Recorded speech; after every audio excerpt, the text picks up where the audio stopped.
আমরা 100% আশাবাদী এই সিটটা।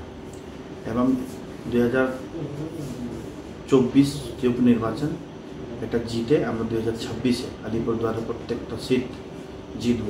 এটাই আমাদের ফার্স্ট রেজাল্ট, যে মাদারিহাট 16 থেকে নিয়ে 11, 11 থেকে নিয়ে 21 এই বছরে আমরা জিততে পারি না, কিন্তু মাদারিহাট এবার জিতব।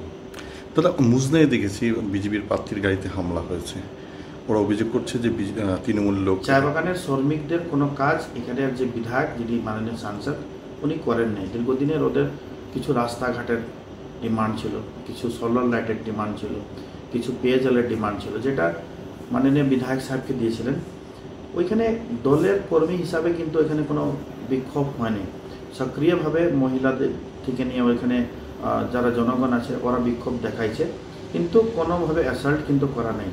ও সাইডে নিয়ে নিজেই গাড়িটা নিজে ভেঙেছে, ভেঙে নিয়ে ও বলতেছে দল করেছে। কিন্তু আমি সবার কাছে রিপোর্ট নিলাম এবং প্রশাসনিকও রিপোর্ট নিলাম, এরকম কাজ কিন্তু আমাদের কালচারে নেই, এরকম কাজ আমরা কোনোদিনও করবো না।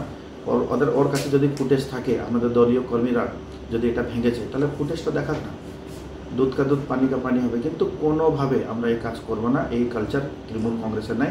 আর আমার যতদিন আমি আছি, আমি এরকম কাজকে আমি কোনোদিন বিশ্বাসও করি না, আর এরকম কাজ আমি কোনোদিনও করবো না। একদম ভোট শেষ, কতটুকু আশাবাদী ঘাসফুল ফুটছে? 100% আশাবাদী মাদারিহাট উপনির্বাচন আমরা জিতব।